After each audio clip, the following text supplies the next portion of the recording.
Okay, everybody, you're back. That means you survived week 1 of the Sun Run InTraining journey. So 13 weeks, remember? This is week 2. I wanted to just go over really quickly what happens with the program. Now, this is a well thought out program. My own coach back in my Olympic days, Dr. Doug Clement, was the guy that put these programs together some 18 years ago when he thought, you know, if people are going to run a 10K, maybe they ought to actually prepare for the thing or walk it. In the same way, the walking principles apply to the running principles. It's a program, a training program that's got to follow a nice pattern. You can't go from the couch to 10K like this. Zoop! It just doesn't happen. It's got to follow a natural progression that involves periods of building within your program in terms of volume and intensity with a period of recovery. So there are microcycles and macrocycles in the program. Within the week, you'll discover that day 1 of your training week involves the day that there is an increase in the volume and in the workload of the program. So then day 2 is an easy day. So you'll look at it and you'll go, oh, that's easy peasy. I did what I did the day before and I did it, so now I can accomplish that no problem. And then day 3 in the week is always a moderate day. So something in between the hard day and the easy day. So you'll always follow that hard, easy, moderate plan. And then within the weeks, you've got weeks of 1, 2, and 3 that follow increases, and then always that 4th week is a recovery week that you can look forward to. So you're in week 2 now. That means you're building, and you'll remember what you did last week. So this week, everything bumps up just a little bit.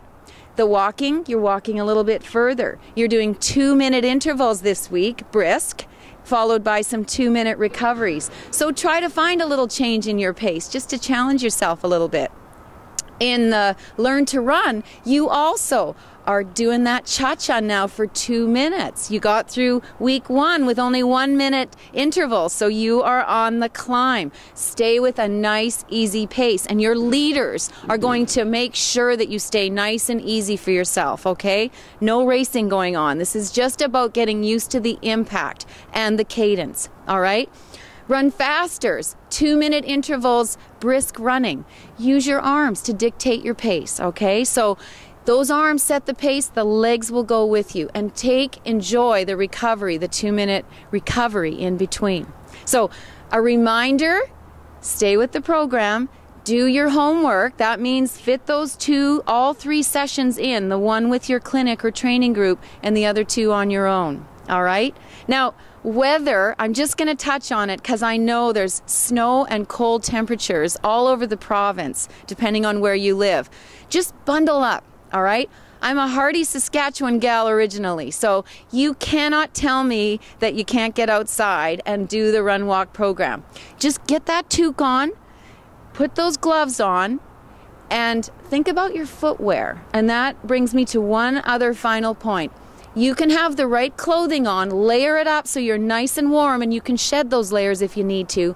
But what you really have to make sure you have is proper support in your footwear, all right? So you need to visit an expert, and you can do that through the sponsor of the Sun Run InTraining program. That would be through Alliance Athletics and New Balance. And to that end, with more tips, here's a representative from those companies to tell you what to look for in a good new pair of shoes. I think the importance of comfort and of fit in particular can't be overstated enough. If your shoes aren't comfortable and your feet aren't comfortable, you're not going to want to run, you're not going to want to stick with the program. So getting a shoe that fits well and makes you comfortable when you run is what's going to keep you sort of inspired and keep you out there every day following the program and training for the Sun Run. The most important thing to consider is fit. So that goes beyond just the size of the shoe as far as the number goes. A lot of people get really hung up on, you know, I've always been a size 10, so I'm a size 10 and that's as far as it goes. Every shoe fits a bit differently, and it's important to try on a wide range of shoes and make sure that the shoe's actually fitting you and you have lots of room for your toes. Quite often people will buy shoes a bit too small, and you really want to make sure you have a longer shoe than you'd be wearing if you were wearing a dress shoe to work. You want an athletic fit that has more room so you can wiggle your toes and you don't feel restricted and you don't feel pinched. The other important thing to consider is whether or not the shoe is a neutral shoe or a stability shoe. So depending if you have a flatter foot, you tend to pronate inwards a bit more, or if you tend to underpronate, will really dictate whether the shoe you're wearing gives you enough support and allows you to be comfortable and sort of run injury-free. The way you can tell the difference really is to take the shoe and flip it over, and if you get sort of a darker gray foam on the inside, that's a stability shoe. It's giving you more support to prop you up and stop you from pronating inwards, as opposed to a neutral shoe, which will look something more like this, or like this, where the foam will be just a white uniform color on the inside. And that just means the support all the way around the shoe is the same, and it's not trying to push you in one direction versus the other.